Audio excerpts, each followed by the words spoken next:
NPR News recently put out a new poll on their website that surveyed cities across America on how people in those cities' financial situations are doing. The results of it will shock you, and for good reason. But before the video starts, let me set the scene. The response to COVID by the Trump administration was horrible. Trump's only goal was to make sure that the economy and stock market did well, with no regard of the American people's livelihoods or lives in general.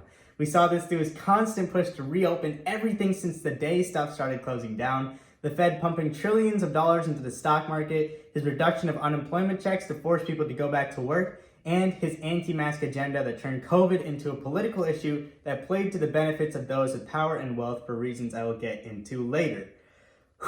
However, the story is a lot larger than just Trump. Like I said before, an NPR poll shows that almost half of all Americans outside of the top 10% face financial crises in these times. In Chicago, 35% alone have used up almost all of their savings.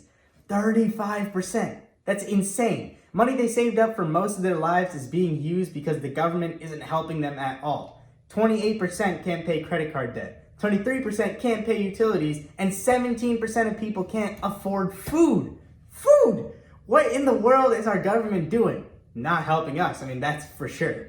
Like I said before, these people have no help. The government stopped giving them unemployment checks for $600 at the end of July. The government said, well, the people won't go back to work if we give them too much money. So what? People are dying by the thousands each day and are getting infected at much higher rates too. It's not like this unemployment check is going to be around forever either, and that the evil Democrats are going to make sure that those minorities get their checks. Again, we're in the middle of a global pandemic that has killed millions of people, and the government is worried about the stock market. Mitch McConnell, who is our favorite person in this entire world, laughed when a reporter suggested that they should renew the government unemployment checks. And as always, Republicans blame the Democrats and the Democrats blame Republicans, but at the end of the day, it's our system that's completely failing the American people. I don't understand how America, the richest and most powerful country in modern history, can allow its citizens to starve. Not only starve, but to be thrown out of their homes in an eviction crisis in the middle of a pandemic that's killed 200,000 people in this country alone. Now let me compose myself. The point that you might have gained from the title is that there is a clear injustice in America right now. This injustice is that as time has passed with the virus being around our country and being a very, very big problem in all of our lives, the president and his lackeys have only cared about making sure that their riches don't get hurt, no matter what the cost is to us, the American people. See, why does the economy and stock market matter so much? It's because it makes the richest in our country even richer. That's why. And this is clear as day. Why is it that of the $1.3 trillion in the first coronavirus relief bill, an overwhelming majority of the money went to billion-dollar corporations who literally had no need for the money, while people across the country weren't even guaranteed free healthcare for the virus?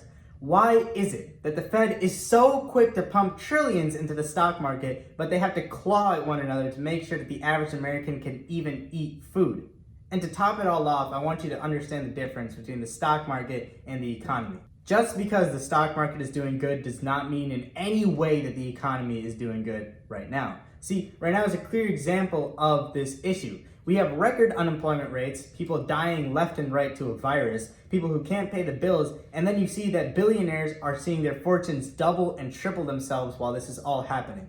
And it's not surprising me at all. Of course, Elon Musk is now worth over $100 billion when only a few months ago he was worth well under $50 billion. Just because the stock market is good doesn't mean the actual economy for us Americans is good. The economy is terrible for us. People can't find jobs, they can't pay bills, they can't eat, they can't get insured, and the richest of us just keep getting richer while we all sink. When you look at it, this all makes sense. The response to the virus, why the Fed pumped trillions of dollars into the market. It's all because the elite class of our society will do anything to turn a profit. They will take away the rights we thought we had so they could do it. Our liberties have been taken away as time goes on, and our government that was made to protect its citizens is run by a bunch of goons who don't actually fight for you, but rather billionaire comrades who pay them to sit there and mindlessly vote for things that hurt the average American, you and me. This is why the market's doing good, and we as a people are doing terrible. This is why politicians are so out of touch with us as a group of people and as a population, and why they just don't listen or care about us. If the people in Washington really did care about anything regarding the well-being of the people, we would have groceries delivered to our front door every 3 or 4 days, giving $600 at least a week in unemployment checks, and a nationwide 3-week lockdown would be instated so we can all go back to life like before. But you know what that would do? That would tank the stock market, and that's bad for the billionaires. That's bad for the rich ones. So it's never going to happen under a Trump administration. And one more thing I want to bring up is the COVID vaccine that may be ready by October of this year.